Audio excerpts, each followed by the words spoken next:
Hello everyone, I'm meteorologist Charlie Ironmonger. Thank you so much for joining me today for your noon news and weather update from the First Alert Desk. Before we get into the news we are following, do want to highlight your weather forecast today. Starting out with, again, increasing cloud cover across eastern North Carolina skies. Now earlier today we woke up to plenty of sunshine out there, and well, now we're starting to see those clouds slowly work their way over eastern North Carolina skies. Right now 87 degrees in New Bern along the Neuse River. South-southwesterly winds blowing in at 13 miles an hour, and your feels like temperature sitting at 94 degrees thanks to a 73-degree dew point. Now, of course, we do have our eyes on some spotty showers and a few downpours that are starting to get going across portions of Pender County. Onslow and Duplin have seen a little bit of action so far today, as has southern Sampson County, but that's really it as far as rain showers go currently across eastern North Carolina. Now, later on today, we are anticipating a sea breeze front forming, and that could again lead to some heavier rain out of that system later on this afternoon. But for now, we continue to keep an eye on that frontal boundary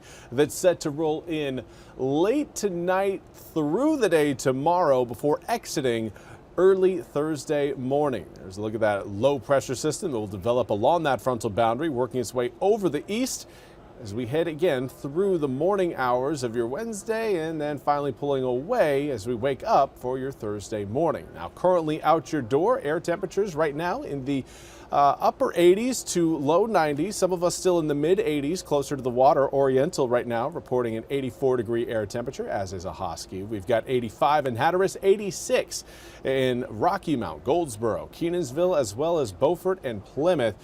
But it's feeling warmer. Right now feels like we are in the mid 90s to, in some areas, the triple digits. Right now feels like 100 degrees in Windsor as well as Swan Quarter, whereas Edenton right now currently feeling like 106. For this afternoon, we're back into the low 90s today. Again, there will be more cloud cover this afternoon than what we had yesterday afternoon, but south-southwesterly winds will be a big cause of that. They bring in heat and they bring in the humidity. So the south-southwesterly winds, so long as we maintain them, we'll keep our atmosphere fairly humid. Now through the day tomorrow, we're looking at cloudy skies and wet conditions. Highs likely getting into the low, maybe the mid 80s, but we're seeing the heaviest rain really show up for tomorrow afternoon. And that's when we usually see our warmest air temperatures. So it's going to be a battle between how early does the rain show up, and that will have a direct impact on how warm we get. The earlier the rain shows up, well, the cooler we stay tomorrow. The later it shows up, the warmer we get.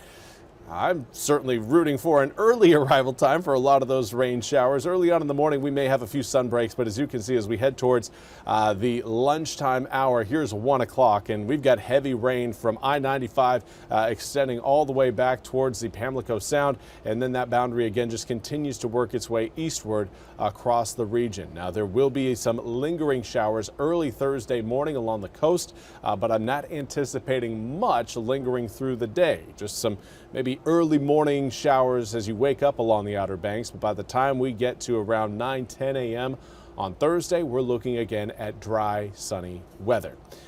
As far as the tropics go, we've got one area of concern across the Atlantic Basin. Unfortunately, that one area of concern is just off to our south, stretching across the more eastern Gulf, across Florida, and then into the the waters off of the Florida coast, Georgia and South Carolina coast, even Cape Fear, again, fairly close to that potential development zone. Over the next 48 hours, doesn't look like anything's going to be formed. But over the next 7 days, essentially once we get into this weekend, from Friday to around next Tuesday or Wednesday, there's going to be the potential for a low pressure system to develop in that zone. That's where we could potentially see our next named storm, which would be Chantal. Now, even if that were to happen, still unknown whether or not we would see any big impacts here in eastern North Carolina. Granted, if a storm did form and maybe stuck around for a day or two, we may be talking about some higher rip current threats, higher surf along our coast, and perhaps maybe some showers along really the Crystal Coast and maybe the Outer Banks. But for now, nothing showing up on your 8-day forecast that says, all right, we've got tropical weather in the forecast. We've got a chance of afternoon showers and storms, though, coming up for your Thursday, Friday, Saturday, Sunday, Monday, and Tuesday of next week. Just your classic summertime pattern, whereas tomorrow we break out of that pattern and just enjoy a cloudy, wet day. If you've got anything, the outdoor plans tomorrow, you're going to want to bring an umbrella or a rain jacket, something to keep the showers off, because again, I do anticipate the wettest time of the day will likely be between around 11 a.m. to around 5 p.m. So essentially through the middle of the day through the afternoon. Now, again, do want to highlight some of the news that we have been following, starting out with the death of Jimmy Lee Swaggart. Again, this is breaking news into the newsroom. The televangelist died at 90 years old. His death was announced early today on a public Facebook page. A cause wasn't immediately given, though Swaggart had been in ill health. The Louisiana native was best known for being a captivating Pentecostal preacher with a massive following before being caught on camera with a prostitute in New Orleans in 1988. One of a string of successful TV preachers brought down in the 1980s and 90s by sex scandals. He continued preaching for decades, but with a reduced audience. Now, Swaggart encapsulated his downfall in a tearful 1988 sermon in which he wept and apologized, but made no reference to his connection to a prostitute. Swaggart told parishioners nationwide, quote, "I have sinned against you. I beg you to forgive me," end quote. He announced his resignation from the Assemblies of God later that year, shortly after the church said it was defrocking him for rejecting punishment it had ordered for, quote, moral failure, end quote.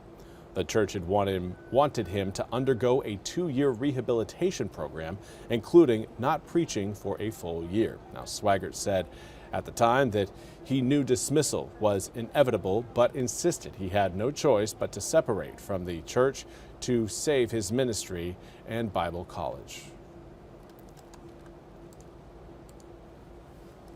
I also want to highlight a boating accident that unfortunately occurred over the weekend. The North Carolina Wildlife Resources Commission says the accident happened in Back Sound between Beaufort and Harkers Island on Sunday evening.